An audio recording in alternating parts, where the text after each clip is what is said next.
but I just figured, might as well just start early because I'm probably gonna say that word relatively frequently. Um, yeah, but also, um, yeah, I'm beyond an artist. I'm just a good person. I think I pride myself on that.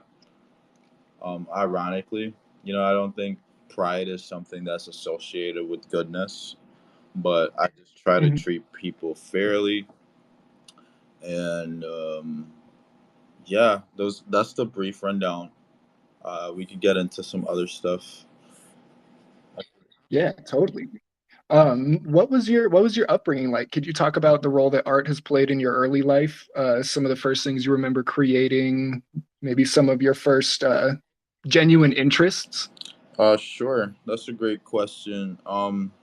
My upbringing was kind of very nuanced because I grew up in a lot of different places and I had a lot of different influences. I grew up in Jamaica for the first 12 years of my life, and just being surrounded, and just existing in a culture that's so driven by music and visuals. I think that influenced just kind of like the way I see things. And I was also just influenced by American media while being in Jamaica. And my father, I grew up with him just being a graphic designer, like just doing client work, clicking away, asking me my opinion, and just like making packaging for like companies and stuff, visiting when he was doing like photo shoots for like calendars and stuff like that. But I really was like into kind of just drawing ever since I was a kid. My mom would just bring me like big pieces of paper from her job, and I would just like go to town on these pieces of paper, and I would kind of like sculpt things out of Play-Doh, and really just a kid in an apartment in this country that was so intense, just kind of looking from the inside, looking out, but still so immersed in everything. Um, Drawing and just like listening to music and watching Nickelodeon and Disney while like reggae and dancehall music is playing outside, like that's kind of how it started for me. I would draw like vampires and car ideas all the time and watch Dragon Ball That Z. I what kind of cars? would I would draw like sports cars, and I'd be like, yeah, I'm Okay, gonna cool. make this car, and it's gonna be like so fast. I'd draw like the speedometer maxed out to like 9 million miles per hour and shit like that with big mufflers and like huge wheels. That was kind of my style. Yeah. That's awesome. What was it like being exposed to America after you've been interested in like the culture and just like the world of it from the outside? The American exposure was like particularly like shocking because like when I was in Jamaica, I had this idea that America was kind of like the place that everything would just be perfect and I wouldn't have to like worry about like me stubbing my toe on like furniture or just any of the social difficulties that I had growing up in Jamaica because I was always the outsider. But ironically, I felt even more the outsider coming here because I had like an accent and I just didn't dress the same. So I just started like getting on Facebook. This is the year 2012, by the way, that I came up to America. Okay. I would get on Facebook and I would just like try to like get hip and I would like listen to a bunch of Drake and watch the NFL and NBA, trying to catch up to people, just get an idea, try to fit in. And I was just like trying to find my way in this new world. And my family was in Jamaica. I was just staying with my grandma. And she was at work all the time. So I had a lot of time by myself for like 2 years just in this apartment in Maryland. It was a lot of time to reflect and a lot of exploration and you know it was just very different coming to the realization that damn, America is not perfect like how I see on Disney Channel, and Yeah, totally. so that was a big shock to me. But I was ready. I think when I started going to school, like middle school, which was like 8 months after I got here, I started just like figuring out like that I was kind of interested in clothes and like started wearing Vans and skinny jeans. And yeah, I just started to go to Zoomies and like save up my lunch money and like go to the mall. Like, Shout out to Zoomies. yeah, shout out to Zoomies. Very integral in my like development, like figuring out that I was kind of into this anti-culture thing, which is ironically super commodified at that point in time. Yeah. So What is your relationship with like fashion and clothing now? Are you still interested? yeah, I'm definitely interested. I have friends who are definitely like ingratiated in that world, and a lot of collaborations that I do outside of Web3 are fashion related, and helping people build up their own brands. But also, I have a brand of my own that I've been working on ever since like 2020 called Cope. It's not just like a brand, it's kind of more of like it's a lifestyle. And throughout the years, I just learned screen printing and would kind of like get people to come over to where I was and like do like photo shoots in my room or out on the street with some repurposed clothing that I stitched together or screen printed. Now I'm transitioning into just like expanding on the language that I discovered in my early clothes making years. But I'm still doing like jobs for other people that are fashion related. And I just like clothes. I'm not like the hugest fashion nerd, but I think style and like how garments are presented, it's just really fascinating to me. Um, and I kind of just I want to fall more in love with it without it being just directly tied to the fashion industry. Yeah, absolutely.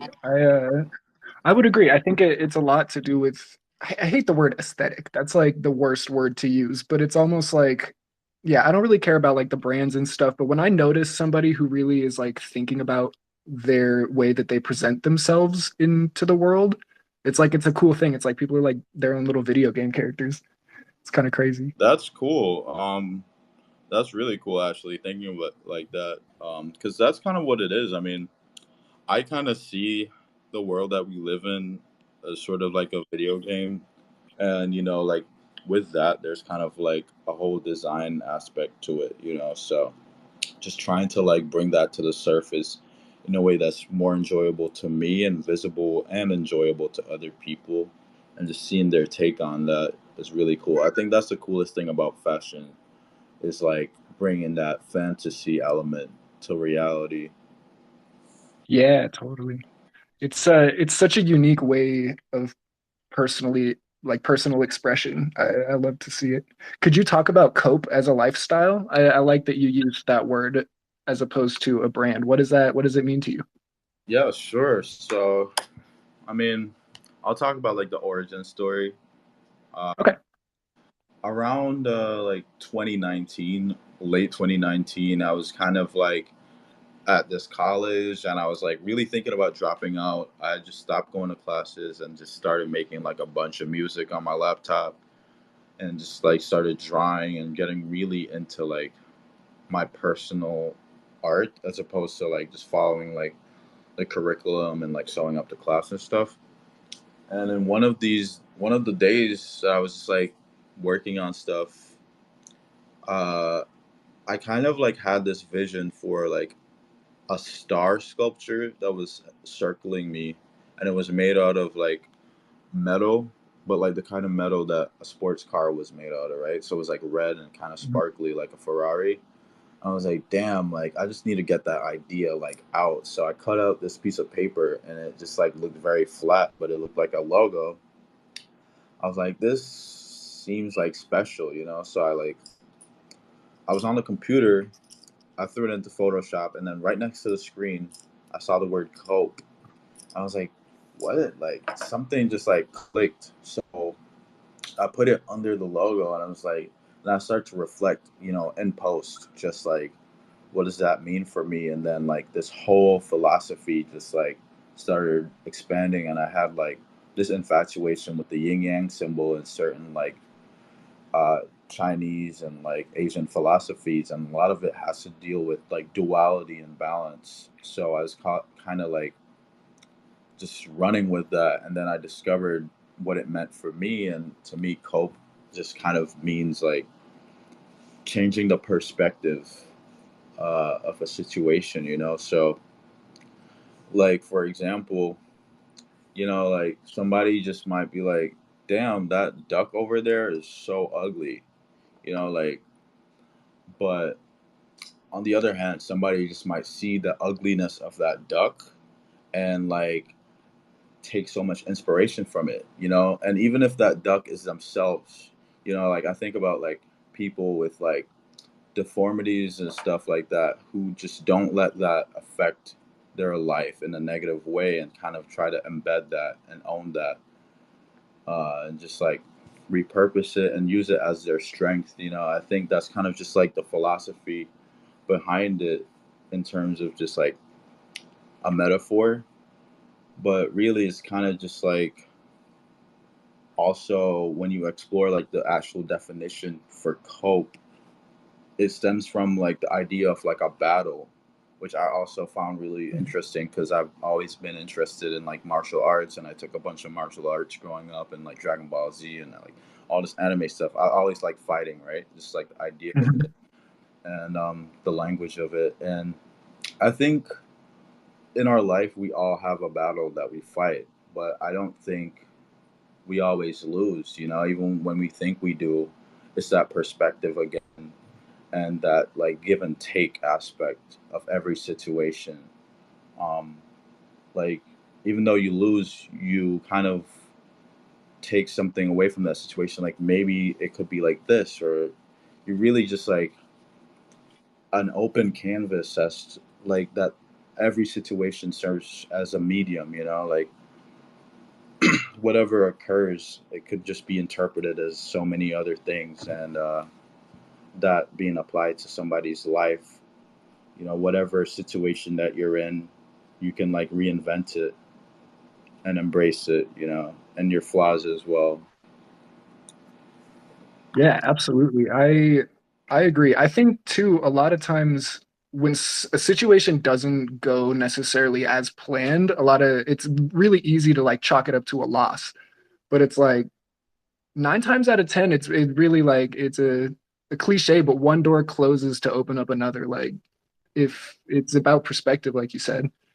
Yeah, and I also think it's important to note, like, I think life has like an inherent sense of humor, like embedded within everything. So like all the losses kind of like reshape themselves into wins, and Yes. that's or like just something humorous. Like I'm watching like Curb Your Enthusiasm right now, and it's kind of just like I'm looking at this character or just all of these situations as like, like this sucks, but like the fact that it can be almost like converted into laughter, that's beautiful. And I try to just do that even in post, like after the fact, with like all of the things that bother me, or like I just try to like extract the energy and kind of like alchemize it into something fruitful. That's why like uh the cope face, it's like a laughing face, but it's like also stuck in time, you know if you're familiar with the cope face, maybe I could pin it up over time, and then I can bring it back up. But yeah, it's Yeah, that'd just be awesome. If you want to pin it towards the end, I'll definitely let you talk about a couple pieces that are pinned, and we could do a little bit deep dive on the meaning of some specific like motifs and stuff like that for you. yeah, okay, let's do that then. But yeah, so that's kind of like the background for cope, really. I'm not sure if that's like the full definition myself because again, this is kind of like an ever expanding idea, and like I'm finding out what that means to me as I go on, and I'm realizing that it also means something completely different for other people, which is beautiful, you know. Yeah, absolutely. It feels like that's almost what it's all about. Can you expand on how the meaning has changed for you over time? Like, do you feel the same way that you felt when you look at your old pieces? Yeah, I mean, I don't feel the same that I've as I felt when I made those old pieces. Par- Partially because I was kind of like, like just beginning to take all of this so seriously. So I was Hmm. like, well, this could be something, and I was just like, in the process of doing all that stuff and screen printing and learning it, I was like in my parents' basement, just going through a rough time, like after the coronavirus and during it, and just like struggling. The water's cold downstairs, like chilly. Like I'm just going through it, trying to just make my own, like be independent. So at the time, it was much more of like a cope. Yeah, yeah. Shit. But now it's just, and then it turned into like, you know what? Cope. I got this shit. Like, oh, wait, do I? But now it's more of like, you know what? Cope. Cope. Or less enthusiastic now, just more like cope for real. Cope. Like a lifestyle, like you said. Yeah, yeah, yeah. So it really is like in flux with kind of like where I'm at in life, which I think is beautiful. But definitely the vision for it is just to expand it into like an experience, multi-sensory, just like combining different mediums into something that kind of invents something new, like two disparate things, and like just birthing stuff and embedding it with that humor, as I was mentioning.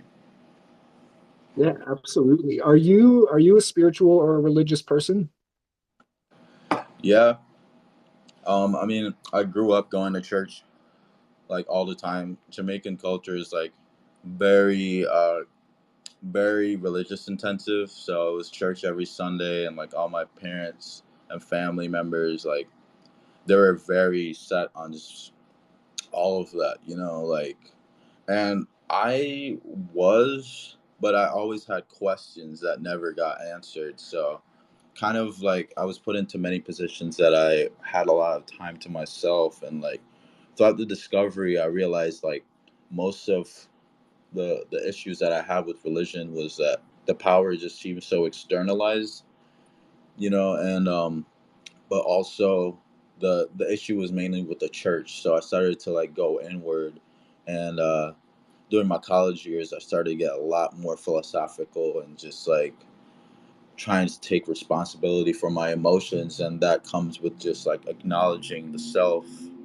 And once that acknowledgement is made, it's like a journey that you can't turn back from. So Yeah, it really opens up a can of worms. That like introspection thing, it's definitely I don't know. I feel like, at least personally, I go through phases where I'm like super, super introspective to the point where I'm not even getting anything done. And then it's like I hit like this wall where I get like pissed at myself. And then I got to turn it around and like totally shift my energy elsewhere and like outward. But it's definitely like an ebb and flow for me.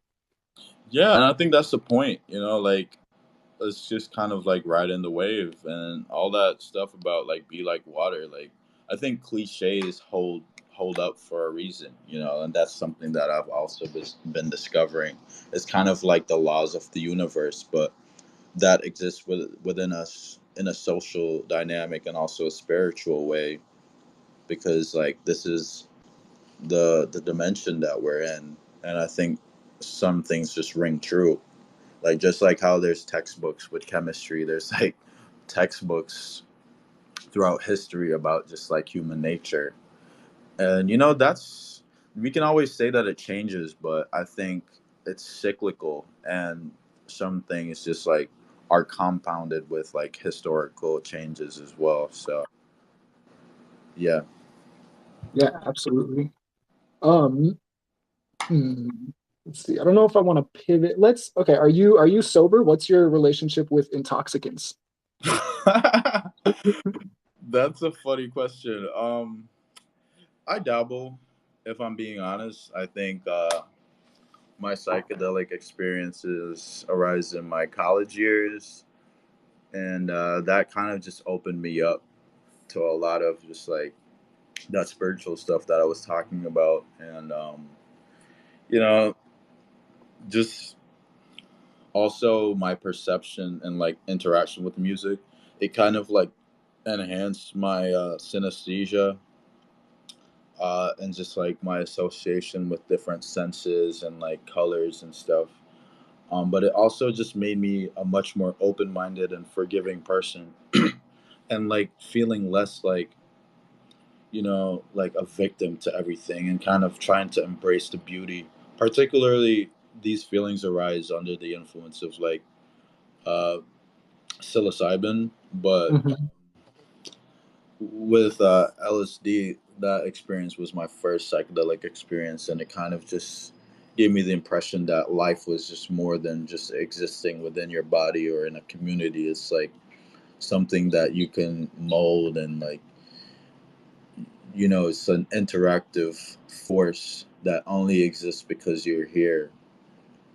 And that experience was just like very powerful for me. So yeah, I dabble um, quite frequently, if I'm being honest. But yeah, um, it just really changed my perspective and made me like appreciate life and art a lot more in different ways.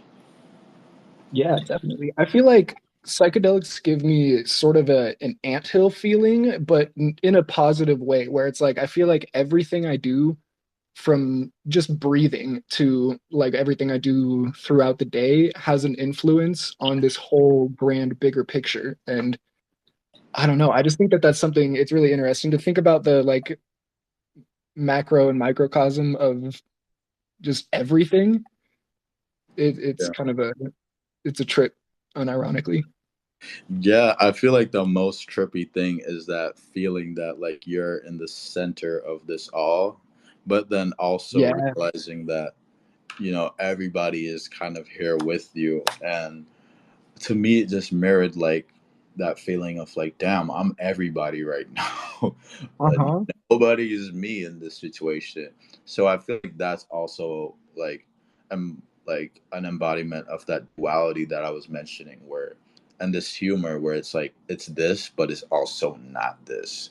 Like, and I think that's kind of evident in terms of knowledge, where somebody might be an expert in their field, but also I think the expert just knows that they don't know shit. Like they Yeah. know like this and that, but like these are just like little rice grains in like the biggest bowl ever. And within that rice grain might be other rice grains. Um, yeah, it's a lot of rice, that's for sure. All right. How do you keep up with your physical and mental health? Is this something that goes beyond just the motto of cope? Do you have like daily practices? Damn, you hit me with the big questions. I know it. We got to go in.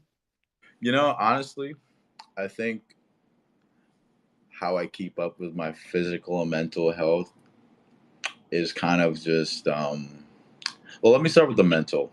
Of uh, course. I think what helps is just being open and finding these outlets and having conversations with people close to me about like how I feel, and just trying to maintain a genuine presence, like not trying to be caught up in trying to be a certain way, and just being okay with just being present and existing, and knowing that I don't have to be a certain way to feel like loved or appreciated, and that I just deserve to be here like just because I'm here, like nothing's gonna make me worth being here.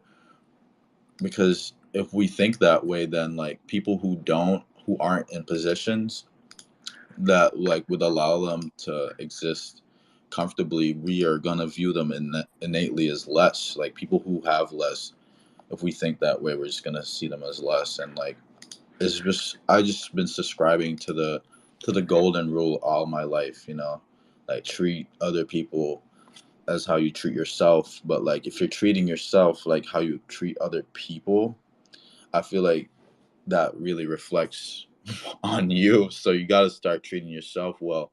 So I just try to like have like a good relationship to myself, and that's always growing, just like accepting just everything and just like just trying to become a better person. And that really, I think, depends on like how you treat other people as well, but just like loving yourself. So that's kind of like how I maintain like my mental health. And of course, creation is the through line that keeps me grounded in but as far as mental health goes, you know, um, I try to eat healthy. I try.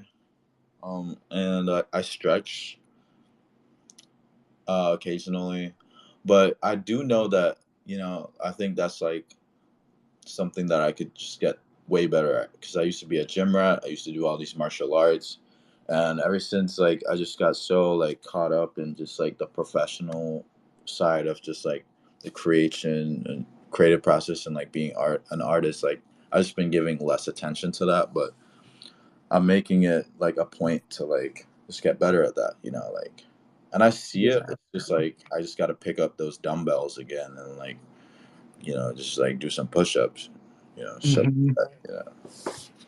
Yeah, that definitely it comes with the ebb and flow for me, specifically physical health. Like I feel like mental health, I run into roadblocks or whatever, but I am able to cope through various just like life methods. But physical health is definitely something that's so like based around what I'm doing. So I'm with you on like looking at my resources and being like, all right, I gotta do it.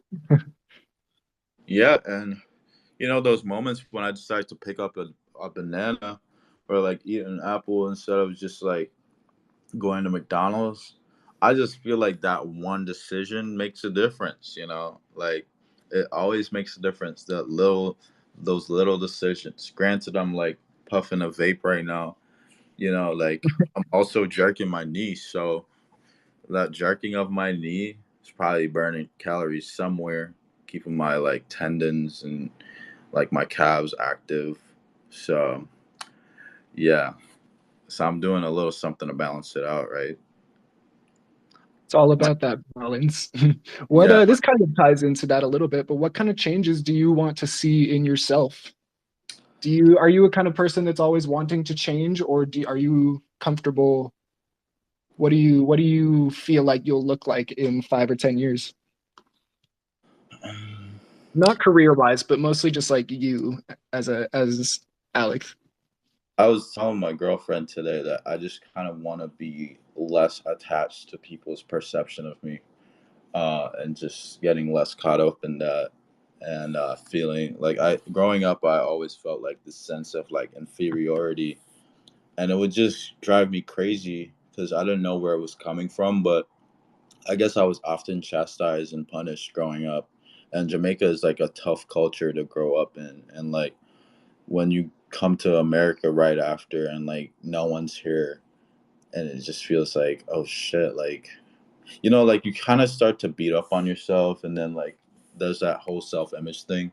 So I just kind of want to just see myself and just kind of like be able to just like be like my biggest supporter and just like Yeah.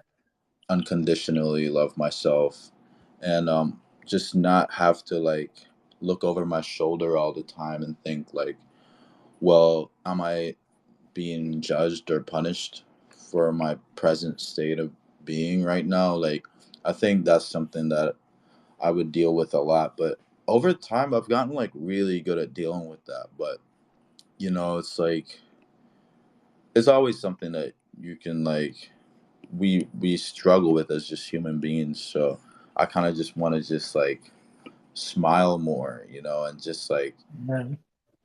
I just want to be like more loose and like not so hard on myself. And also I want to be like a man of my word just going forward. Like I just want to be like, if I say something to somebody, I want to just like be able to just like truly follow through with that, you know, like even the little stuff like, oh, you said you were going to email me, you know. Yeah, totally. I want to send that email, but like it's just I'm just so busy.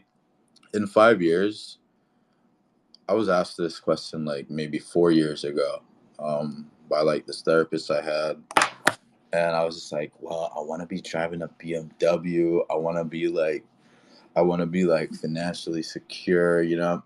Hmm. I kind of got all that stuff now, but it's just like that's not the end of it. Like, you know, like I kind of just want to just like in 5 years from now, I just kind of want to like have it so that my ideas can truly be nurtured and are given the time and space to do so. And hopefully, these ideas that I have kind of impact the world so that they allow other people to do the same, you know, and show people like that this world that we're in is really like anything is possible. Like any vision that you have can become real. That's kind of just, and I want to do that for myself because I got visions that I haven't seen yet, and I just want to see that. Yeah, definitely. I don't I don't have too much of a follow-up to that. I do appreciate you expanding on that though, because I think that it's sort of a it's an interest. I like the way that you brought up someone else asking you the question almost 5 years ago now, and it's like I don't know. It's kind of funny. Do you think you manifested situations that you wouldn't have expected via just saying what you expect in 5 years? Do you believe in manifestation on a vocal level? Oh, absolutely. I spoke about this earlier today. I was just having a breakfast with Chicle Nathan. He's a part of my collective, making it a good friend of mine. Um, I truly believe that beyond just vocalization, in terms of manifestation, it really starts by seeing it, you know, and like seeing it not just in your head, but like throughout just like the process of existing, you know, like in that moment that you're in, just kind of like making it so that that feeling that you're hoping to feel in the future, like you're feeling it right now, and you can do that. That's the craziest shit about being like alive is like you can like tell yourself a narrative, and then eventually if you tell yourself or show that to yourself enough, it becomes what you experience. And that's kind of just like what's got me this far. And there's always kinks in the road, and like life does what it does, but the general portrait, if you zoom out, it will probably mirror that initial vision that you had. And that's kind of what's going on for me right now, and I'm just like so like blown away because like 2 years ago I was like in my apartment in Baltimore, and my rent was like $600, and I was just like, damn, like that was monthly, by the way, and it was so hard for me to make that, and I felt like ashamed about it. For some Yeah. reason, I had decided to just be full time, and I've been full time for like 2 3 years at this point. I don't know how, but I drew in this journal of like a portrait of myself, and it was me like in a hoodie, just like and the world behind me, and like I could travel, you know, like it was just that freedom of travel. And like I drew a bunch of dollar signs, like a few dollar signs, like three of them, you know, like five is a lot, three is like, you know, like when you're looking at like DoorDash or something for Yeah. like waiting on a restaurant, like that much.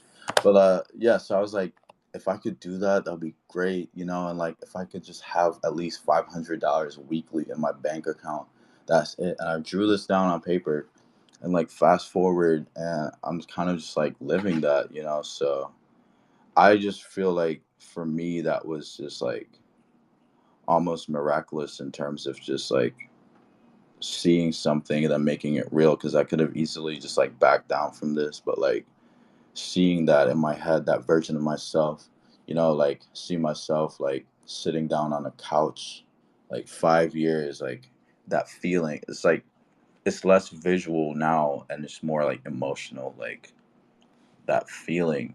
I'm just chasing a feeling, and I feel like that's a big aspect of like things becoming real.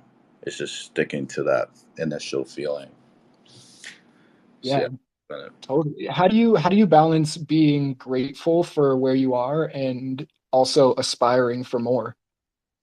uh, I think being grateful just comes down to just like acknowledging that in the present moment, like you kind of have everything you need to go forward, and then that pursuit comes from also just not being too attached from the things that you currently are in possession of.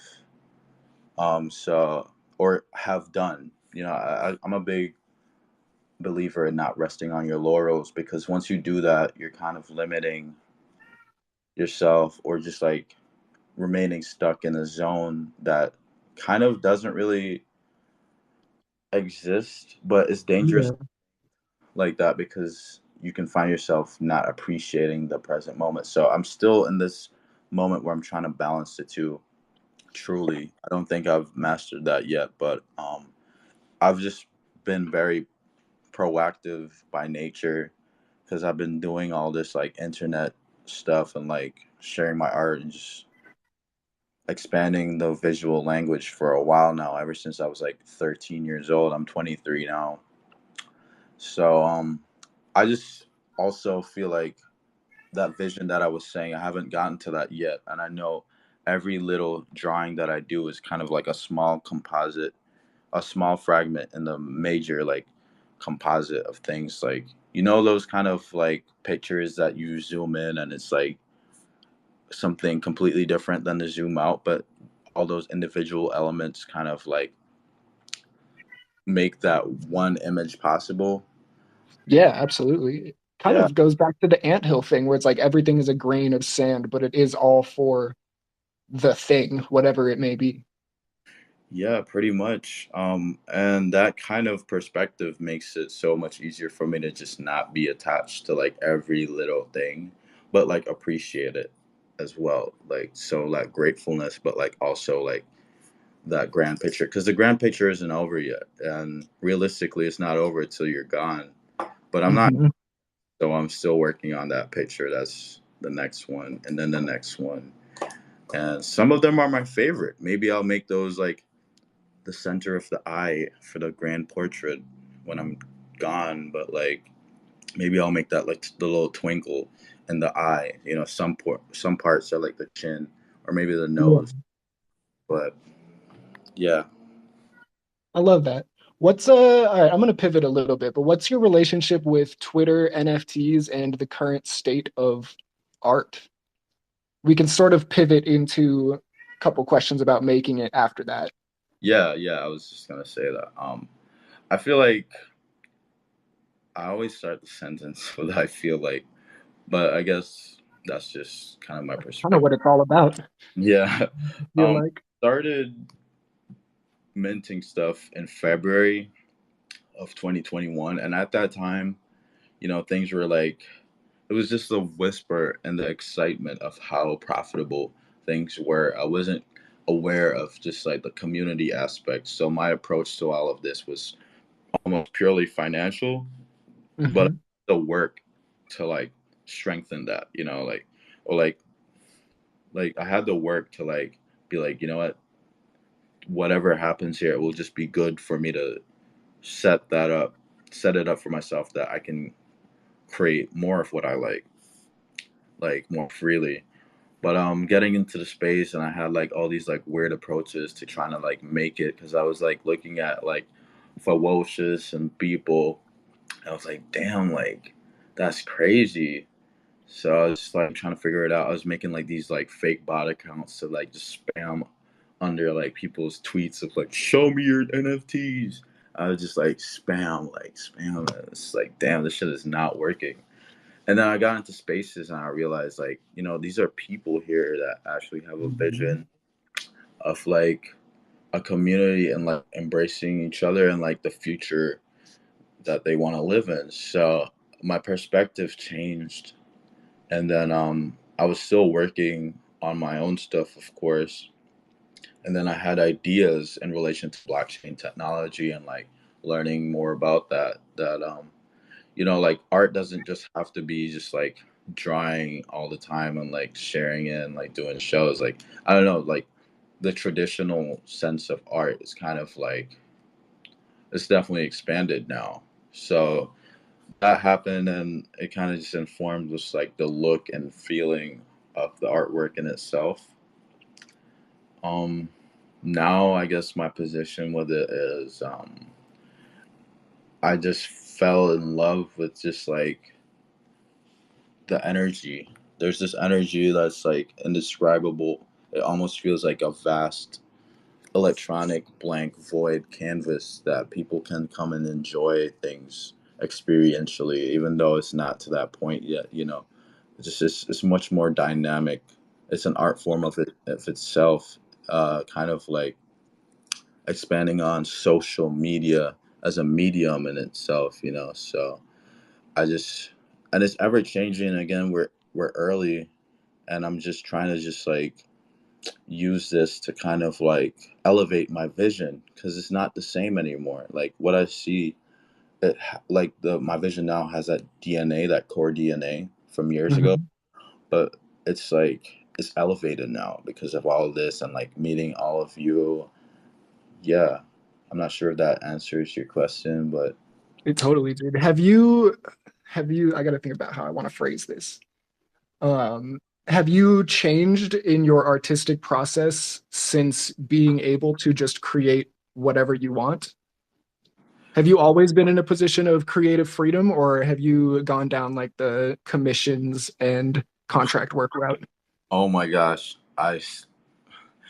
it's weird. I kind of that's how I first started making money from art when I was like 15, just doing the commissions, blah blah blah. Mhm. And I had like some liberty because I would just kind of make the time to do that. And I was like, when I was in high school, I was just kind of like not really working or anything, so I was kind of just going hard anyways.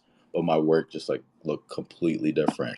It was like a lot of like iPhone photos and like collage work and like glitch art. Mhm. And then in college, I guess I started like having a lot more different perspectives of like the outside world. So some of that was informing like the humor and the darkness in my art. And then for some reason, like during like my dropout phase and like me starting up Cope, like I was able to like afford my basics. It wasn't much, but it was enough to get me through. Um, Mhm. and in the summer of 2020, right at the end, I just made the full leap to just like, because I was like working here and there too, like at my college and like at Nordstrom. And I kind of just like used that opportunity at the end of Corona, like not the at the end, but at the end of that summer to just be like, okay, I found this spot that's cheap. I'm gonna just try to sell these clothes. People are liking it. I'm gonna just go in, and then I was just doing that, and it was just always just enough. I was selling paintings here and there, and I don't know honestly how I've made it this far just doing that stuff, but things changed along the way, and like I was able to just like pivot because I do a lot of different types of stuff. So Mhm. where one thing wasn't working, I would try something else.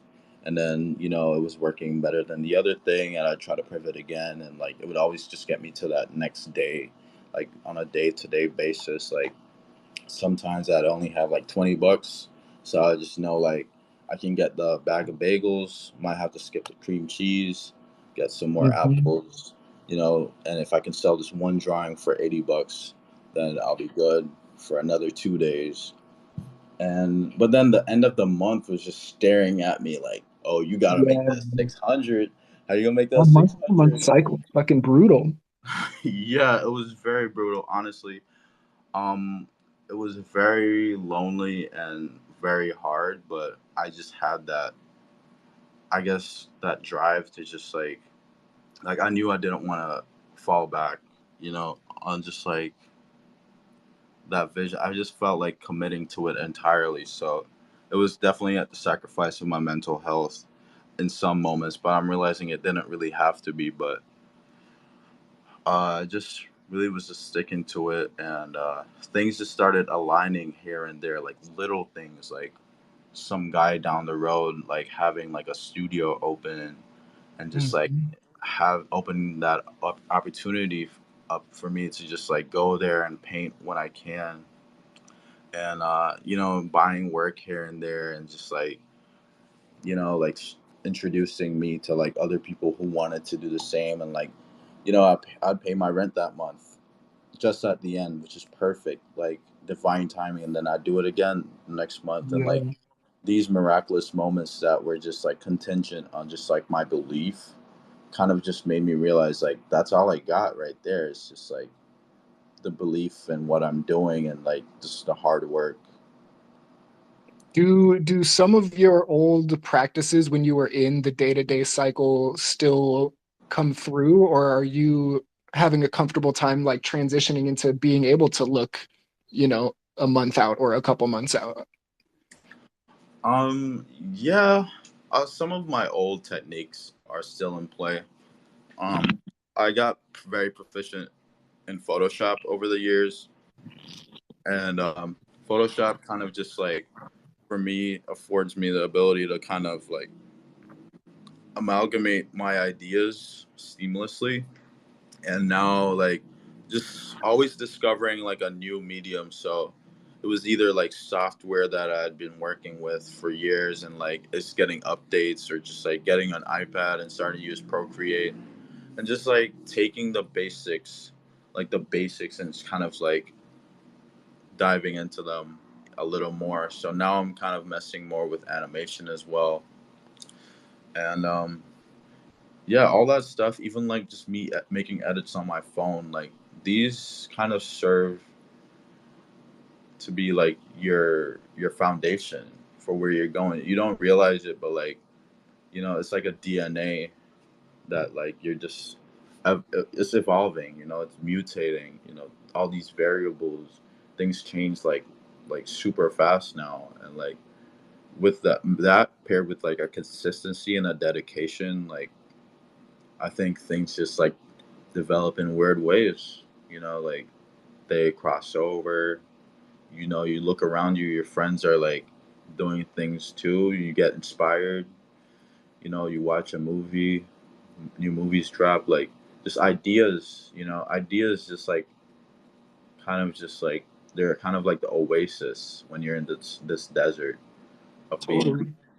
yeah, and then you just refresh and then you keep going. Could you talk about your contemporaries, the people that you work with, and how making it came to be? Yeah. Well, my contemporaries are definitely some of the most genuine and hardworking people, and making it started in summer of 2021. I just kind of got my feet wet with the NFT space, the Web3 space. Made a few sales on like Foundation and OpenSea, but at the time there was like a fever for like profile pro- profile picture projects, like especially Yeah, board apes and stuff. And I kind of just looked at that fever like, damn, like will that excitement ever mirror like an artist, like a solo artist? totally. Like I It was seems like kind of, so much untapped potential. yeah, exactly, and that's how I felt. But I was just also just very dissatisfied with the current state of things, and felt boxed out or like kind of alienated or pushed aside because, I just wasn't the hot thing that would make somebody like a shit ton of money like tomorrow or like Hmm. 5 minutes. But I knew like there was something here, and I had other people around me like that kind of wanted like who saw something too. So my idea was just to kind of like start a group chat with those people and kind of learn about the space and like share each other's work as we go forward and just try to figure this thing out. And adding some of these people in and just trying to figure it out. Like, we'd kind of just like add a few more people that kind of shared the same vision or just wanted something different. And along the way, I realized like the objective here would just be to kind of like almost infiltrate the mainstream Web3 culture and kind of make a statement that like real artistry is here. And that's not just for us in the Web3 space. It's kind of like for those who are on the outside looking in. Like, this doesn't have to be something that's only like chalked up to like this kind of like Wall Street energy, like that shit's ugly and it's done before. Like there's people who are here right now that are willing to do what it takes to kind of build a future that is better for us all. And I wasn't the only one that felt that. And just, like there's a bunch of people that I could list right now that, and a lot of them are in here, that kind of helped grow that kind of that space, this kind of like spectrum of creators and like artistry, like because I used to see very black and white in the space. Like you were either like boom, like big profile project, like big sales, all this shit, like Christie's, whatever the fuck, like you were Mhm. killing it, or you were like uh at the bottom, quote unquote, where you're just like, no one's buying my stuff, and maybe I should just listen to my family and just like give up on this shit, like, or just like, it's just like very black and white. And now it's not even like that. Like, isn't that fucking beautiful? Like in the space of Yeah, a that's year, amazing.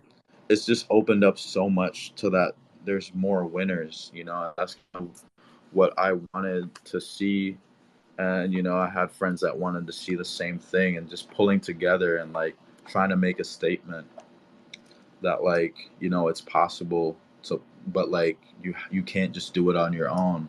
And if you do, that's great, but like there's people out here that are willing to like do it together. Like I believe in individual strength, but individual strength collectively, individual commitment and responsibility collectively can blossom into something beyond that individual vision, that could serve the individual in ways beyond comprehension.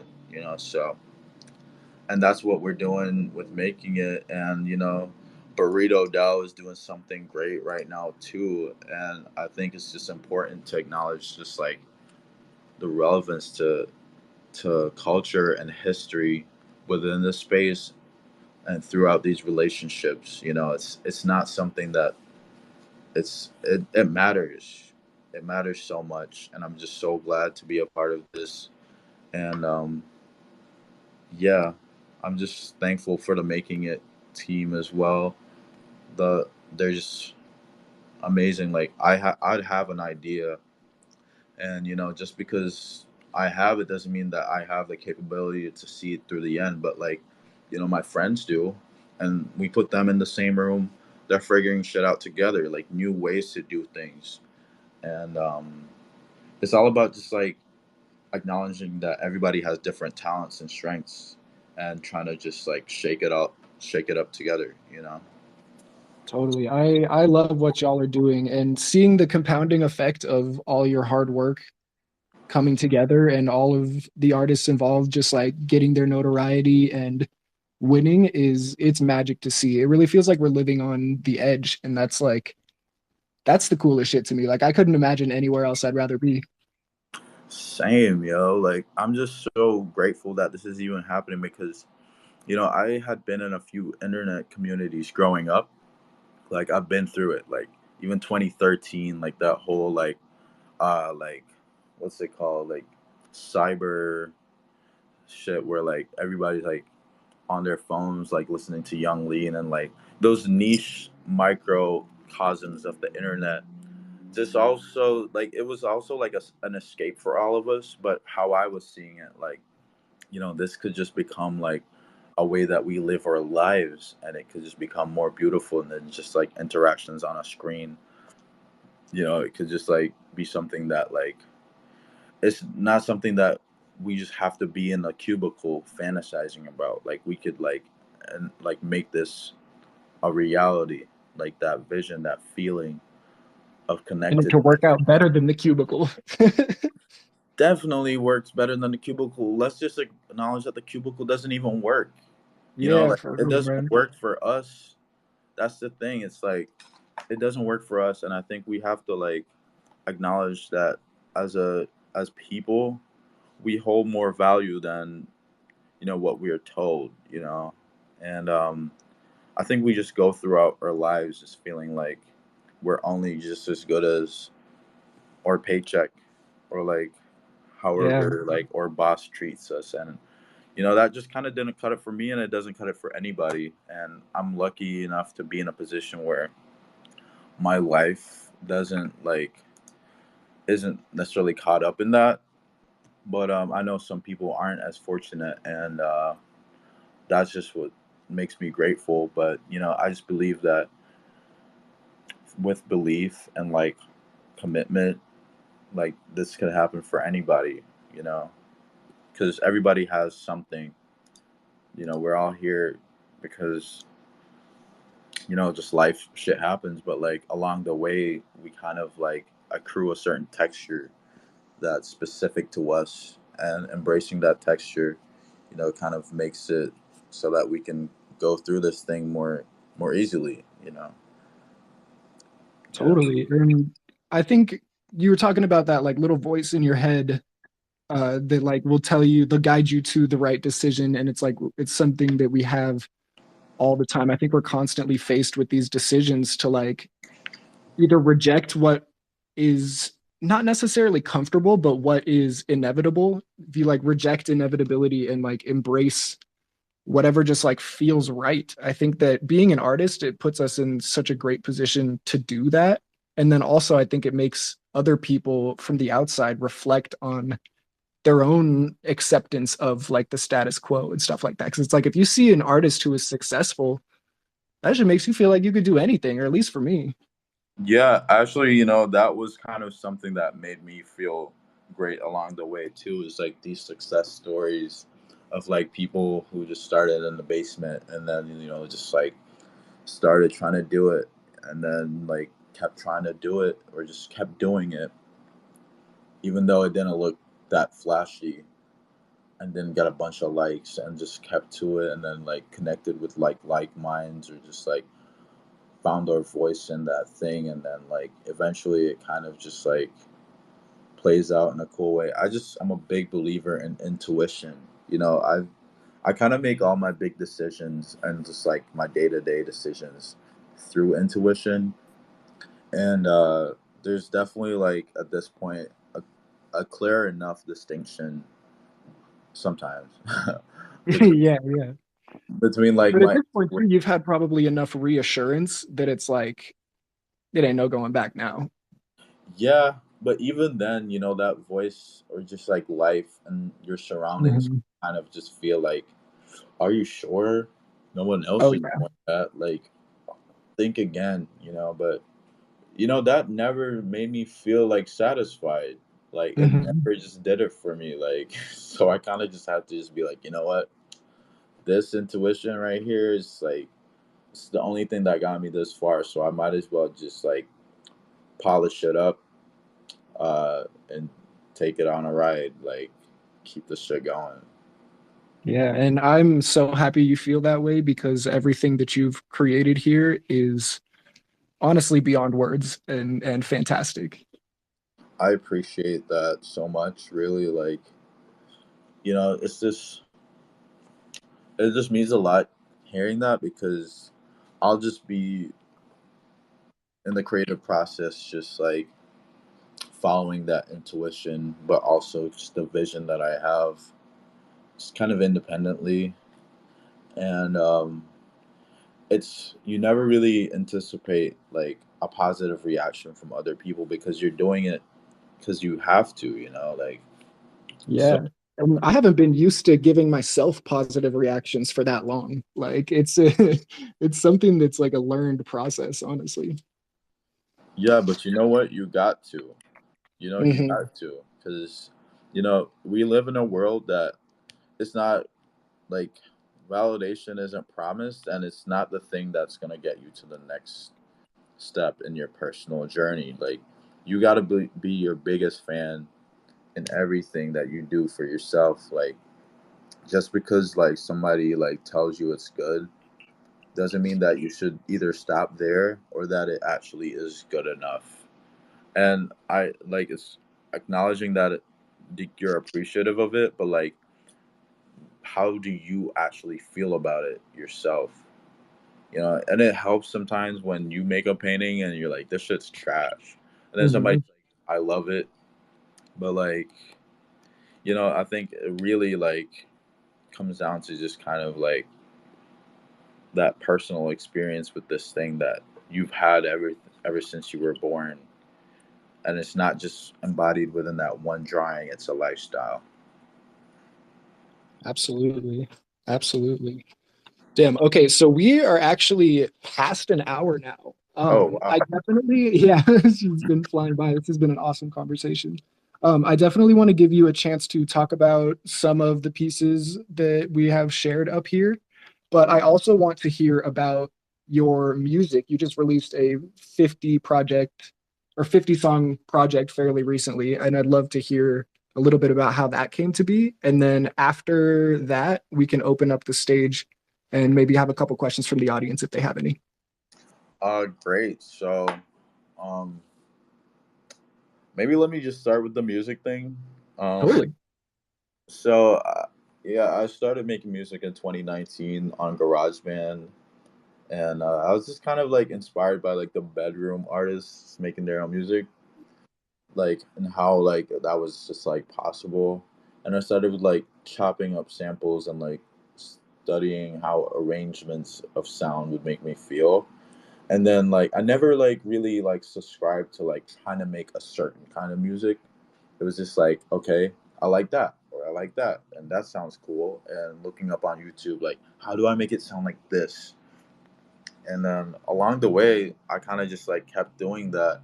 And then I have my own influences as well. Like, I started listening to like Dean Blunt and like a lot of like British music and like stuff from the 80s, stuff that are like kind of very industrial, but also like pop and hypnotic. Something that kind of like activates that, like, that, oh, that shit was fired. Like, like when you listen Mhm. to a song from the 80s and like that synth just hits just right, or Yeah. those drums are just like the right texture. So kind of just like expanding on that. And like I had like this huge association visually growing up with like sound and visuals, like watching all these cartoons and stuff. And like even like in the theme songs, like I would always just like have like one specific part on loop. So I think that informs my taste now, and I just try to expand that. And I've made probably 25 albums at this point, probably closer to 30. Most of all of them are like on SoundCloud, a few of them on like streaming. But like that 50 song project was kind of just like a way for me to like introduce people to what I've done to this point. It's like a portfolio of like different sounds that I've kind of like explored, and like techniques as well. So it's very varied, but it's also just kind of like get to know the artist kind of thing. Ironically, the album's called Unknown Artist, Unknown Genre, because I just feel like it's hard for me to categorize it, and I don't feel like it. It's just, Yeah. it is what it is. Like, it's When I listen to it, it feels like you. Like I like that you use the word texture. Like it has a very specific feel to it. It's unique, but it just, I don't know, it just feels like more of your art, which is awesome. appreciate that. Thank you. I kind of missed the first part of that question. And kind of just when you said the word music, I was like, oh my gosh, Oh, like totally. flooded my thoughts. But I got a lot more music that I'm working on, and I just want to like get to a point eventually where people almost acknowledge the music as much as the visuals, because like Mhm. for me, that's just more like of the experience, and the visuals are experiential as well. But like I kind of create images with sonics in mind, like sounds and arrangements sometimes. So I think both of them paired really kind of push the vision. And I've done it like a few times, like make an animation with my song in the back, but like it's definitely more than that. But like it's all in the listener's experience. I can't tell you how to listen to it or feel it. I just know that it informs how I make my work. Absolutely, absolutely. And I don't know. I guess I'm sort of repeating myself now, but I see your creative process so much in every single thing that you do. Like your identity as an artist is so fucking strong, and I marvel at that often. Like any artist where I'm like, it doesn't matter what the quote style is, if I can still see that it's their pieces, I'm just like, that's it's phenomenal. It's such a cool thing. Thank you so much. I think the best part is just like that feeling of like before it's created and then the process of it, like trying to like materialize or manifest that feeling so that it becomes like evident externally, and then somebody else can hop in on it too and have their own take on it. That's just the best. So like when you make that song or make that drawing and you're like, it should feel more like this, like, oh, I love that feeling from when I would look at that character as a kid, or like that energy that I would feel, and then like your your lens on that thing, and then being able to look at it or feel that shit and then somebody else can do it, it's just like priceless, you know. It's redundant, you know. I know I repeated that already, but like that's just really what gets it to me. It's that happy zone of like, yes, like it's like that thing, you know. Totally. I think music is a unique thing too, because at least in the creative process of it, it feels very like immediate. It's like if you play a note of an instrument, it happens and it's gone. And it's a very like quick reactive thing. So it's easy to be in the moment as a creator and like feel out the music, as opposed to creations. Sometimes you are kind of required to like plan out an illustration or plan out a painting, at least to some degree. But I feel like music has such an interesting level of spontaneity that lets, at least for me, it lets me tap into a whole different side of my creativity. Yeah, I'm just grateful for music in itself and like musicians across the world, because I feel like it takes like a certain degree of selfness to like kind of make that available as an experience. You know, like it's not like you're just like listening to it solo, and if you are, that's great too. But like, you know, just like the beauty of music is being able to take somebody somewhere else, you know.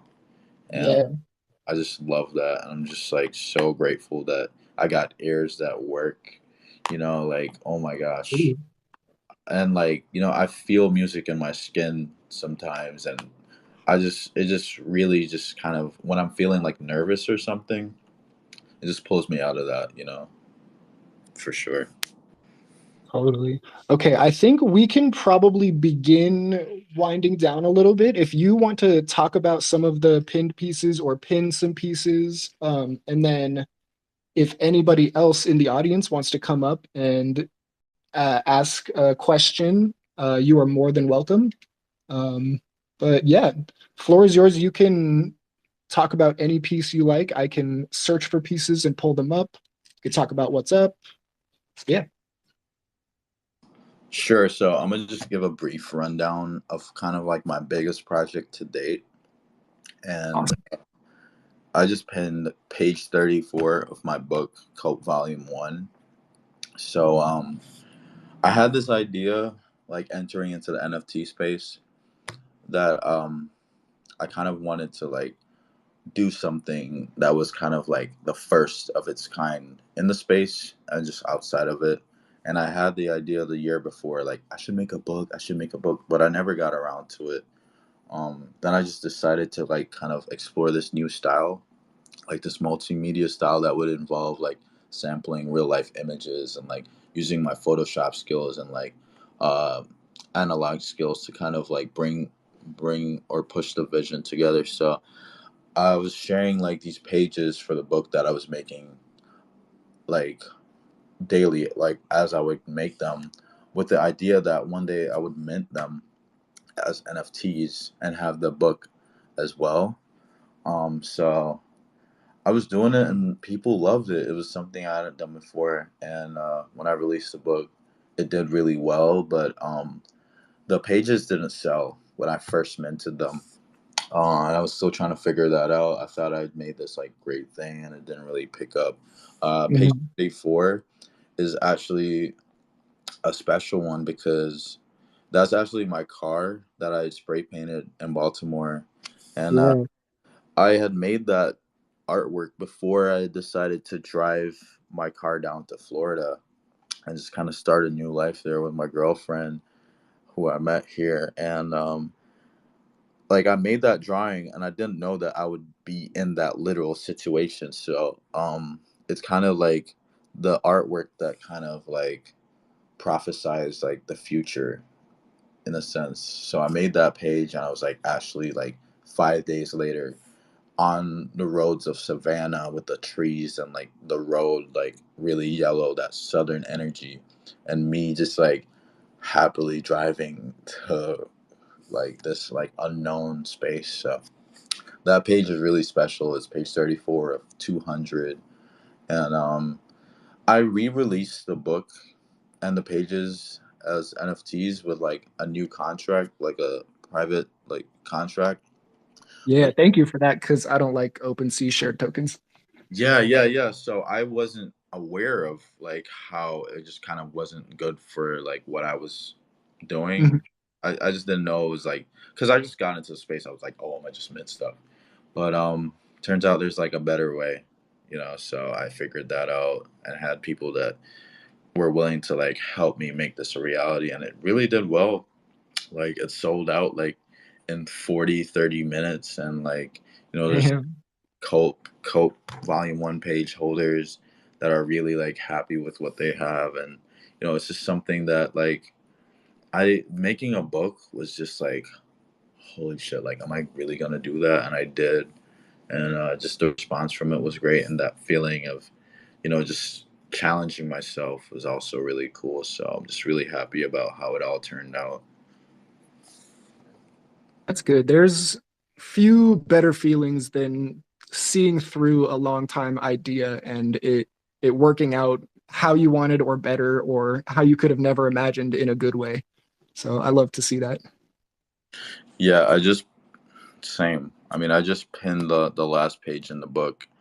Um, it's definitely like a visual language that I hope to explore and like maybe turn into like film. So going forward, I'm gonna try to like go beyond just like works on paper and like do actual like films and like like make the music so much more like experiential with moving picture as well.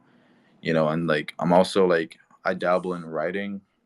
My parents always thought I should be like a writer, so I think I'm gonna step into that a little more and pair that with everything. So that's kind of the direction that I'm headed, and this book kind of really kind of like put it on paper. You know. That's awesome. I It's been a blast to watch it all come together. I don't remember when I got the second page, but it's seeing everybody else's reactions and just watching it blow up. The between that and between just making it in general, y'all's recent drop, just everything. It feels like that kind of early magic, but coming from a way more organic place. And I just think that I don't know, your situation speaks lightly on how or speaks in light upon like what Web3 and NFTs are really doing for people. Cause it's like, I don't know, when I picture a maybe not beyond success story, but a story of it working out, it's like you are one of those people that I picture.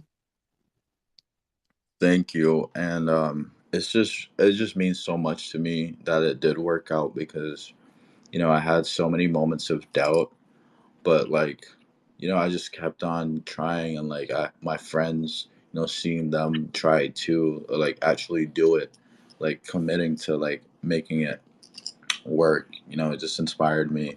all these success stories inspired me as well, and I think, really just there's a beauty in acknowledging the adversity along the way and then embracing that, because honestly, all that stuff that was hard for me, just trying to like make this happen, like I'm glad that all happened because it made me like appreciate the moment more, like the present moment more, but like I have now like all this like knowledge and experience and I'm Yeah, still getting all that, but like it I wouldn't be here had it not been for all those challenges.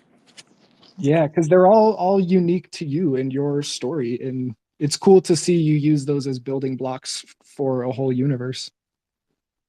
I appreciate that. We'll see where it ends up, it's not done yet, but Definitely. I'm excited to see like how it develops, I'm committed to this like lifelong, because I want to see this thing grow just as much as probably some of my supporters do. I mean, definitely more than my supporters, but it just it's not done yet. But I'm just glad where it's at right now. Totally, totally. I want to extend the opportunity once again. If anybody wants to come up on stage and ask Alec the question, you are more than welcome. Now is the time. Otherwise, if not, uh, we could probably start winding down. You got 10 seconds to hit that request button. Slide to that request button. Yeah, I don't bite. At least virtually, I don't. So don't worry about it. It's been a blast having you up here to talk, bro. I'm glad we got a request. Glad you came. Thank you. You said we got a request? Two requests, No three way. requests, and Yo, not from just anybody, too.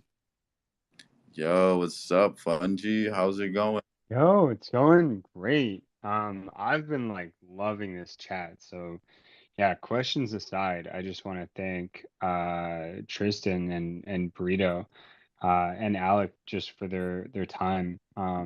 Yeah, it's like not that often that you stumble upon a conversation like this that feels so organic, but also so insightful and thoughtful. So it's been really cool to just chill and listen to this. Um, yeah, so shout out for that. Thank you. And shout outs to you, Fungi. Like you're like honestly one of like the coolest people in the space. Like you definitely are organic yourself and you're so supportive to me and like the whole Making It team. We really appreciate you and like you're just a really like genuine person and that doesn't go unnoticed because I've had my fair share of like grimy interactions and I just know that I feel like I can approach you with like questions or concerns and like you'll help, and it means a lot. Appreciate it. And you have like all this experience, so I feel like you've been in the space for a while. So it definitely helps, so appreciate you. Thank you so much for tuning in. Oh man, thanks so much for the kind words. Yeah, I don't know. I just yeah, I'm terrible at accepting compliments, but I appreciate the love.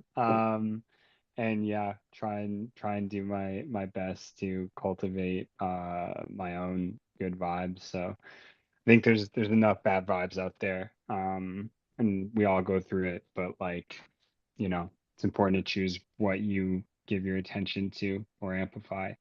Um, but yeah, and shout out to everyone in making it as well.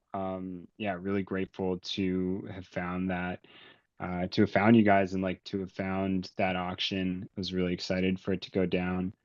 Um, and really grateful to be able to collect a few pieces. My question for you is, you know, I imagine there's a lot of people, and feel free to chime in on this, burrito as well.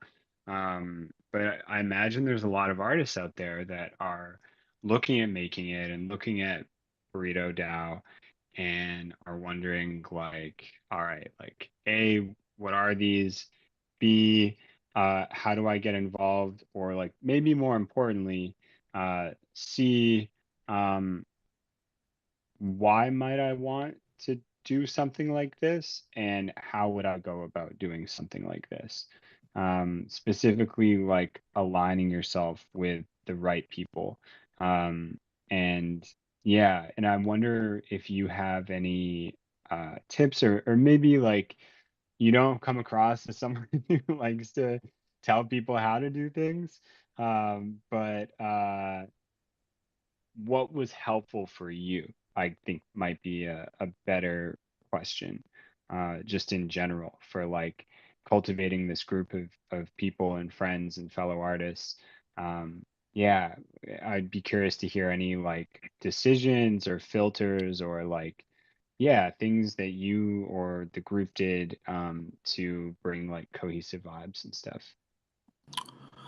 I think what really happened with the situation, my situation and like my friend's situation, is I kind of looked around me, and there's people in your actual real life or like in your community that are probably interested in building a life kind of like through the same means that you have in your head. Like when I had moved to Florida, I started making trips over to Miami, because I had a few friends that I met on the internet that were like working on stuff, and just like I kind of just shared the good news of like the potential of the space, and in meeting through these people in real life, just kind of bounce ideas around. So like I'm saying right now, like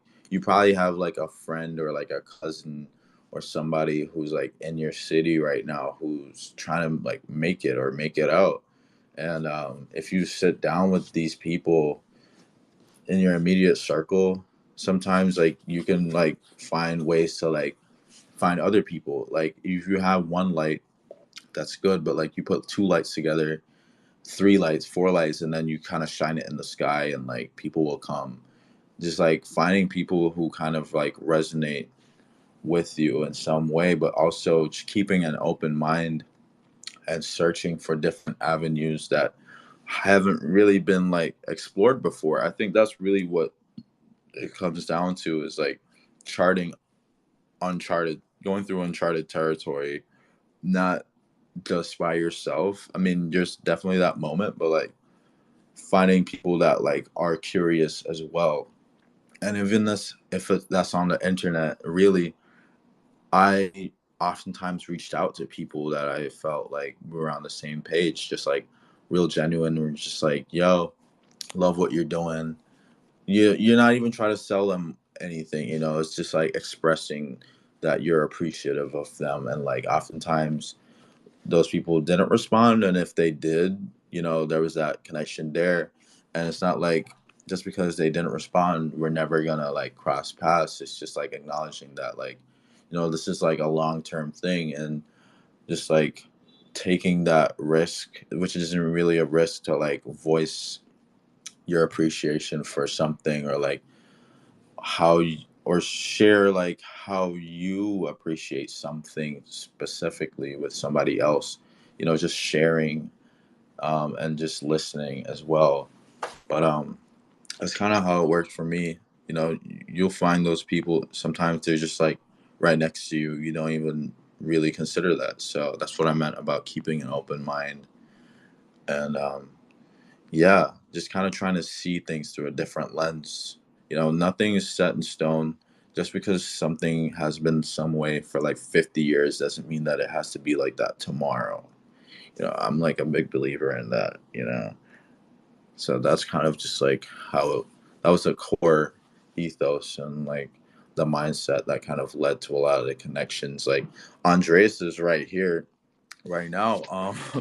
Like the way we met was like really crazy. Like, and this is the kind of thing that I was talking about. It's like once you change your perspective, life has a funny way of just like introducing you to like avenues and possibilities that are very promising that you might have not considered before, but can oftentimes just like get you to where you want to go. So, like the day I created that group chat, I was in a space with Andreas for the first time, and he was just like, "Yeah, I live in Miami, by the way." I was like, "What? I'm in Florida." Like, yo, that's crazy. And he's like, "Yeah, I have a show today if you want to come through." And I made that 3 hour drive, and I pulled up to Andres' show, and I didn't know that that would turn into like a friendship. Me and my girlfriend, we just went, we met like him and his girlfriend, now fiance, and like now Andreas is like definitely a core member of the collective, and like I can rely on him to like give his perspective and advice, and he has that experience that I don't in the art world.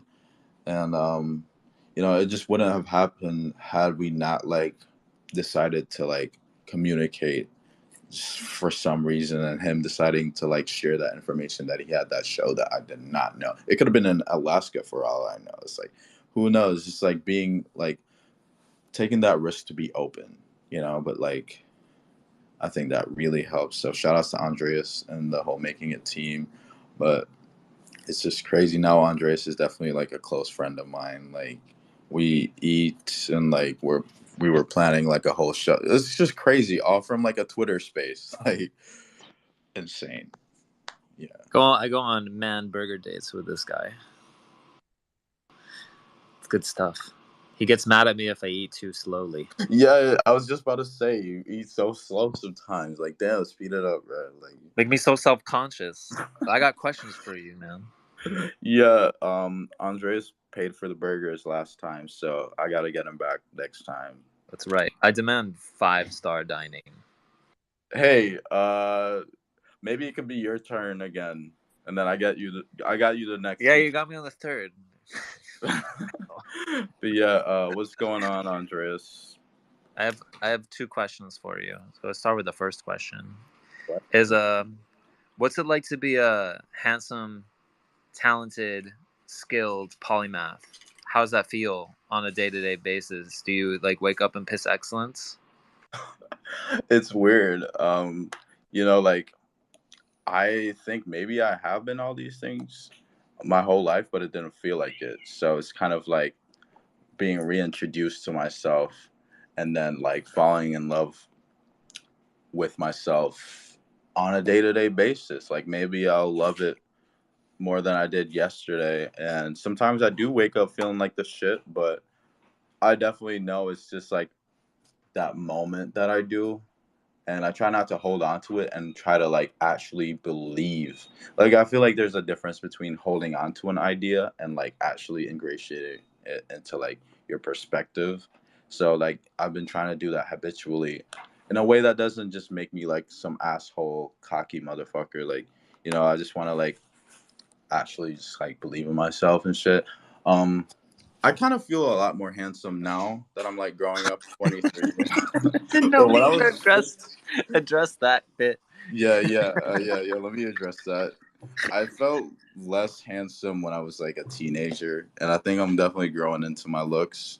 And my girlfriend's digging it too. So like, yeah. So I feel like a lot more comfortable with how I look and shit. So that's great. And pissing excellence is cool, but like you don't want to just spend all your time pissing. Like so you got to get to work. Says you, bro. Okay, that's my first question. My second question actually pertains to the conversation. I promise. Okay. You are one of my few friends. Actually, I'll be frank. There's two. There are only two. I don't really only have like 2 close friends that I know. I like two that are very very close that I know IRL. That do a certain thing that I struggle with, and I love watching you do it because it gives me strength. But you have this incredible skill and a knack for following your intuition and showing up. Like it doesn't matter whether it was a year ago at my small show or whether it like and crossing Alligator Alley all the way from Fort Myers to Miami to go for like a night, or like dropping like 10 toes down in New York City. And I'm sure like in moments where like the money was probably not flush, and just like being there and being like, all right, I'm gonna meet people, or like even in Miami it's like, okay, Basel's going on, I'm gonna meet these people here. I wanted to ask you about um in a very roundabout way your intuition for these things, and how you defeat any voices that say maybe I shouldn't do this and just manage to do it. Like, do you have to like kick yourself a little bit? Like, how do you manage to show up and talk about a bit about that, the importance of that? I feel like the battle scars accrued from like that internal battle are way less fruitful than actually getting some scrapes and cuts, actually trying to like follow through with whatever it is, like, like just like wrestling with yourself about something. That's kind of like a lot of expenditure for something that's 100% not doing anything for you besides making yourself feel more stressed out, as opposed to like maybe feeling uncomfortable and getting potentially rejected in a present moment where you're just gonna like inevitably just learn that that probably wasn't what you wanted in the first place. So like intuition kind of just like in the end always kind of serves you, like whether it is like realizing that's not what I wanted, or like maybe there's another way. But like sometimes what happens is like you make that decision, and that thing, you get to that point and it's like, oh, this is where I'm not meant to be here. But then you turn around, and then like something like a little like trinket or something is like the key to like something else that you want to get to. Like, you ever played like Uncharted or something, like, or like watch that movie with like the archetype or the trope of like somebody like on this arduous journey, and then they defeat this troll or like this boss, and then they realize like, oh wait, you were my cousin. Like, oh wait, you were my cousin, you beat the thing. But like you just realize like, oh shit, I have like a whole family tree that I'm like about to explore now. Like that wasn't like the whole like, I was so set on like defeating like or accomplishing something, or like maybe not accomplishing something, but like just even the me following through, or just like taking that risk as opposed to just like pondering about it, kind of just like opened up something for me, like, anyways. And then we just keep it going, like, because it's never ending. And I feel like the opposite of intuition is kind of like sometimes a mentality that things will always remain the same, maybe. Because like I believe like with homeostasis in life, the balance and the flow of things are always teetering, so like you could either invest that energy into something that's like in that present moment, which you might not perceive in that moment as like dwindling or like expiring, but like potentially it is. But then also just like aligning with like your perspective and like your intuition of like where, what do I feel anyways. So I think it's important to like kind of have like an idea of like that feeling that you want anyways, and just go from there. Like that's your sword. When you decide to go with your intuition, your sword is like, well, this is the vision I hold for myself. This is my self respect right here. And if it doesn't work, I'm willing to die on this sword. But like, I'm not gonna like stab myself or cut myself with this sword repeatedly just because, like it may or may not happen. But yeah, I'm not sure if that helps. I have a weird way of describing shit sometimes. But yeah. Excellent answer, dude. Excellent. All right, that's it for me. There's a lot in there, dude. Good answer. Fuck yes. Thanks. Thanks. Appreciate you and Fungi for coming up and asking your questions. And I also think Ant has a question as well, or two, or maybe four. Hey, yeah, just one, but I got some comments. First of all, I was gonna say, I think it's like super cool how Alex, you kind of have all these different like avenues and like creative stuff that like not only are you like interested in, but like kind of actively take part of. Like you talked about, besides and like drawing stuff that you do, music and kind of like some fashion stuff and like, talking about, writing as well as like something in the future maybe. Um, and like more specific to your work, like I was wondering how like what your relationship with like AI is and like because I know you've dropped like some AI pieces or like kind of AI assisted like what does that like process look like for you and how do you see it maybe evolving in the future or taking part in your work? That was a big oh shit moment for me because like I almost forgot how pivotal my discovery and relationship with AI was to like everything. Like I had tried to dabble with AI like in the past, but like there was only like these like weird like Google Drive stuff that like was really complicated and like my computer wouldn't do it. So like the outputs weren't like really fulfilling, but I was really just interested in the idea of like a kind of integration of human creativity and like the the aspect of technology that could inform like a sort of like creative reflection contingent on one's input, like creative input and like that dynamic and like also the idea that it's either pulling from a database or just like the work that was put in like was really cool. So and I have like my workflow when I'm drawing or just like when I'm doing stuff is kind of like very stream of consciousness. So I kind of was like really interested in kind of seeing like that interplay between something that's not stream of consciousness, but kind of the energy was also like so dreamlike and like up to interpretation. And thankfully, a year passed, and this year I discovered like Mid Journey, and I was so thrilled by the idea that I had all these ideas in my head that kind of were like they couldn't be made unless I had like a budget and a team to execute these things. And like now I could kind of at least get a glimpse of these things just through like really kind of trying to like tamper and manipulate words in a certain way and pushing that and reiterating it and like refreshing the output like over and over again till it gets somewhere where I'm close to like just being like, oh yeah, that's it.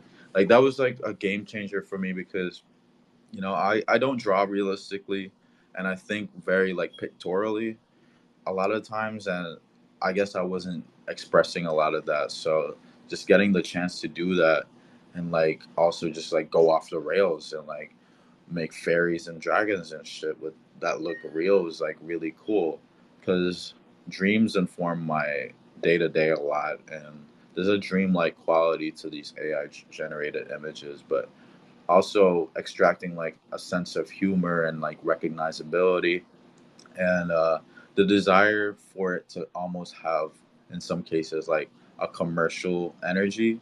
Like I love ads, and like growing up in Jamaica ads are everywhere, so I kind of wanted to have like a sort of like commercial energy to some of them, but also like photographic imaginative, and this kind of just provided me with that. And I had experiments where I would kind of just like draw something and then feed it to the AI and then see what happens, or like have the AI feed me something and then draw on top of it. Just like I feel like I always wanted like a sort of like mechanical companion in my life just beyond my phone that could kind of like give me something that I wasn't expecting, even though I told it what I wanted. So that kind of just provided me with that, and I'm just really excited because the shit that I make with it, I feel like, oh yeah, that's so me, but I wouldn't have done that. Just that in itself is just so fun, and I want to push it some more, but I kind of pump the brakes a little bit because I'm like focused on so many other things, but it's really cool for like idea generation and expansion, you know. Yeah, no, definitely. I feel like, all of your some of the pieces that are AI related that you've released are always like, it's kind of funny. They do kind of have your still like kind of abstract, almost like style to it. And like not only just like the overall like picture of like what's being made, but also kind of like the almost like feels like the strokes are kind of like similar to, some of the stuff that you make. I don't know if that could be intentional, which would be even cooler. Yeah, Um, most of the times it is because I realize that I have some key words that I like over the time, like developing a language or discourse with the technology. Like over time, I think like reiterating some of this language like produces like a certain stylistic element that's different in each case, but like it's still present. And exploring that even further, like variations of the wording, and the wording is like important. Like I feel, and just trying to like specify, like go off the rails a little bit if you're doing it, and like maybe get a little like long-winded with your explanation, or like what I do sometimes is I say the same thing three different ways and like mirror the results, and like based on the three outputs I try to like copy and paste like the different words that produce like the thing that I liked in each image, and then like over time like put it all together and then see what I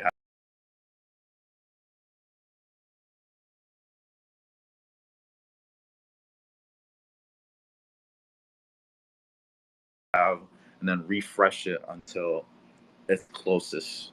And sometimes it just ends up like cool hearing about like how like intentional it is, like when you try and create these AI pieces, like kind of how specific, kind of like I'm saying like intentional with the wording and kind of like the exact image that you're trying to create. I think is super cool. Um, yeah, so I mean, dude, huge fan of your stuff. I guess that's all for the questions. The only thing I was gonna say is that like your code pages are like so cool.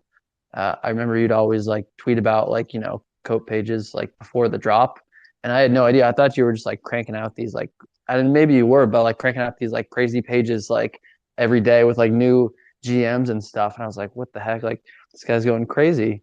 And yeah, when you made that drop, like I was away at the time and I came back and was like, just had like so much fun, like looking through all of them.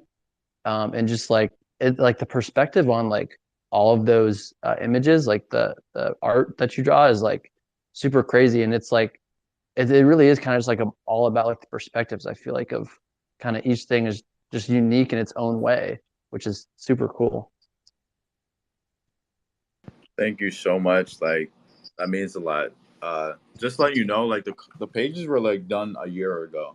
It's just like most of the people in the Web3 space hadn't seen them. They kind of just like hit the mainstream really well, and like it blew up my following a lot. But like a lot of the people in the space did not know about these pages, so I kind of had to reintroduce them like appropriately. Like so, it's cool that it was like it also resonated with the Web3 space as well, but it took me realizing like, oh wait, y'all don't know. Like so, and I did all the work. Like I made those 200 pages in like over the course of like 7 months.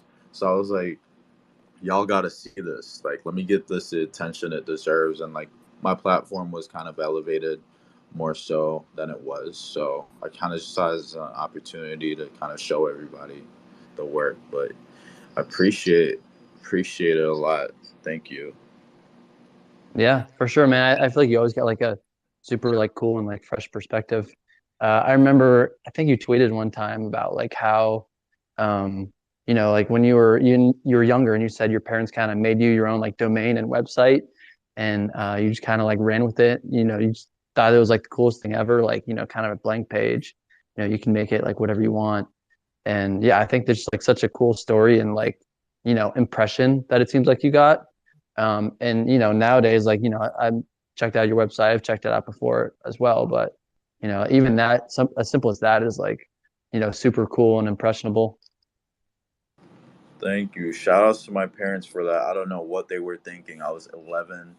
I was just like, it was my birthday. They were like, Alex, come look at this. And like, I look at the screen and it's like this website with like my face at the top and like my name. And I was like, what? Like, cause I was an internet kid. I would play video games on the internet. So just like me seeing that was like an eye-opening experience, and I didn't know all this social media stuff would happen. It's just one of those moments, you know. It's like so beautiful. So shout outs to them. I guess they had the vision. Yeah, for real. Kind of, I could see it like kind of, instilling that, spirit in you. Super cool. Yeah, and then I learned how to like just move things around on a website, like, and just kind of how to like present ideas on a website too. So that was like the best shit to like learn at that age. And I got to learn some more still, but you know, it's just really like a fun thing to mess around with. Yeah, for sure. Well, that's all the questions that I have. I appreciate you coming out. It was definitely cool hearing you talk as well. So thank you, and Pre- shout out to you, shout out to everyone here. Shout outs to you too. Is it Ant or Anthalal? Either or. I kind of been going by Antholal, but same thing. I'm cool with whatever, really. I Appreciate appreciate it. you. Appreciate you, and thanks for all the support. And you have a good day, and we'll chat. We'll chat. Appreciate it. Thank you so much. Yeah, for sure. Thank you for coming up. All right, I got one more person, Danny, but then after that, we should probably go ahead and get her closed down because we're coming up on 2 whole hours. Also got Burrito raising their hand. But go ahead, Danny. Oh, hey. I just wanted to ask real quick, what's like your go-to like do you use a lot of external stimulus while you're creating like music and movies and stuff? And if you do, what's your like go-to thing? Yo, first off, hey Danny, what's up? It's cool seeing like your art evolve over time. Like it really is like really really cool. I love that, and you're like a really good person. Just in talking to you here and there, it's great. But I think the thing for me when I'm working on stuff, the most immediate way for me to like hop into creation is of course like drawing on paper, so like pen on paper. But the stimuli that like really kind of gets me in the zone is kind of just like music in the background that's like kind of hypnotic, not like ambient music, but like stuff that's like you can forget that it's playing, but like it still affects you.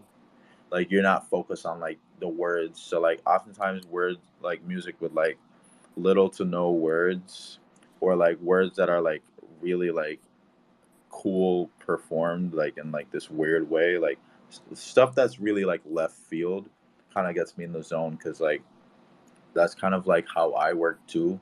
That dreamlike kind of lucid energy kind of like inspires me, and I can like really like dance with that. So like I highly suggest like listening to like Hype Williams, the group that's with Dean Blunt and Inga Copeland. Like most of the time, like when I would be drawing, like that's what I'd be listening to. It just really like kind of put me in like this cool zone where I was just like, or I listen to my own music a lot too when I'm like drawing. It just kind of puts me in like this zone where I don't feel like much else matters, and like this the music is like kind of like governing the space around me, like some angel wings or something. Yeah. That's awesome. I kind of feel a similar way. You should check out, I don't know if you ever listened to King Cruel, but he has like an alternative project under a different name, um, called A New Place to Drown, and the Oh name is shit. Archie Marshall. Oh yeah. Archie Marshall. Yeah. King Yeah, Cruel is like really cool. Like my girlfriend plays his stuff all the time too. I like his stuff. Like the ooze is great. You know, like yeah, all that stuff is really cool. He's really cool. I've actually like been inspired by like some of his songs to make other songs. You know. yeah, Yeah, he definitely gets it. You know, like some people just get it. King Cruel gets it, and it's fun to like make work to his music as well, or even just drive in the middle of the night. Sometimes I feel like that's art in itself. Like yeah, just driving, like and just listening to music, like that shit puts me in the zone too. So yeah, yeah, shout out to King Cruel. Shout out to driving. yeah. Yo, Cool. thanks, Danny. Oh, were you about to say something else? No, I was just making sounds in agreement. Oh, cool, cool. Well, it was Well, great. It was great talking to you. Thanks for answering my question. That was really it. okay. Well, have a good day and keep on making shit. Like, love it. Thanks. Love it, You do the bro. same. Appreciate it. You have a good one. Yeah, I'll talk to you later. Man, what a space. It's pretty rare that these run for 2 hours and feel like it's been 25 minutes, but I'm so thankful that you came up and hung out, and it's been amazing to talk to you. Thank y'all for hosting this. I'm just grateful for any opportunity that I get to like share like my vision and just like my story. It means a lot for me and just like the space in general. I see Burrito's hand poking out a little bit. Yeah, can't I forget know burrito. I know we're about to close down, but I'm just curious, like what the burrito that's in this tight packaging and its head is exploding has to say. No, I'm glad you thought of that because I was getting a little ahead of myself. Hello, hello. Uh, Great talk.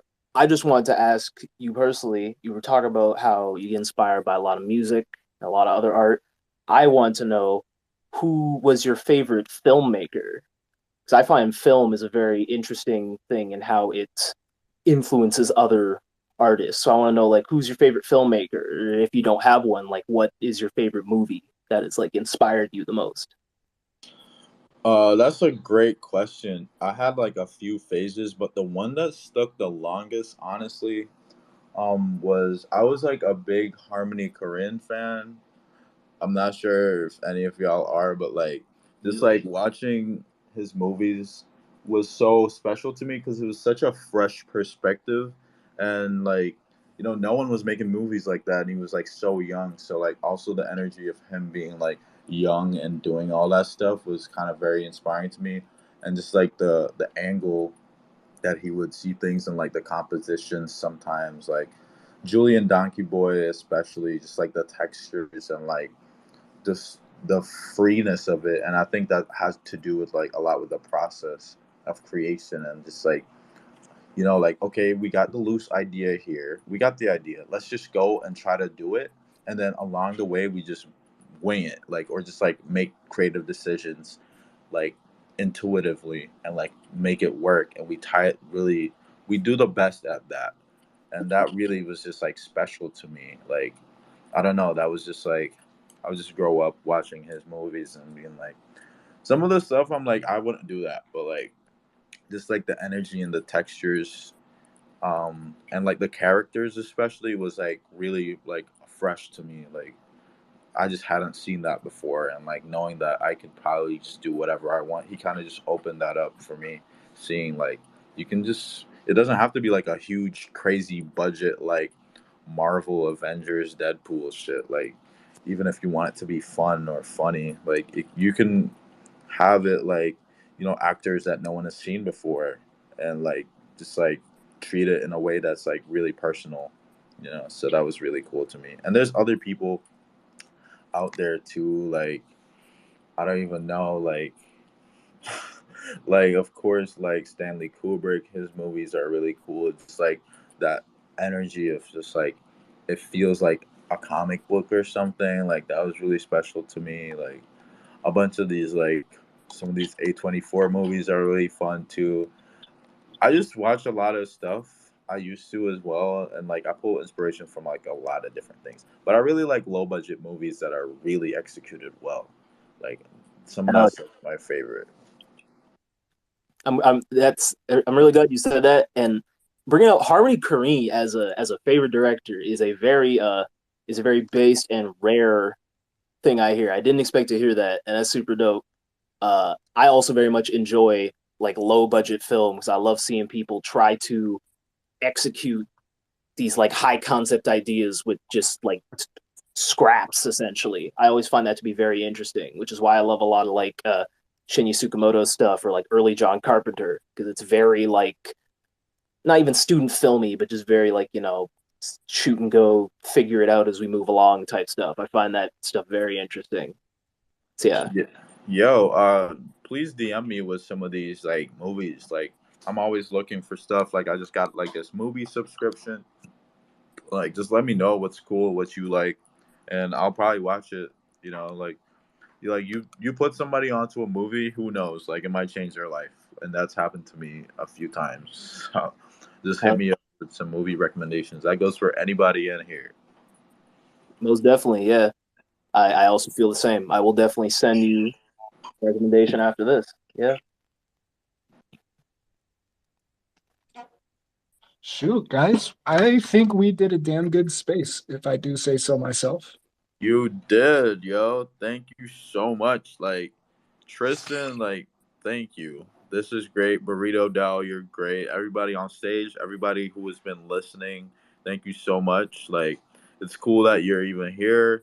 Even if you weren't here for the whole like 2 hours and shit, like the fact that you're here right now listening, thank you. Like, it means a lot.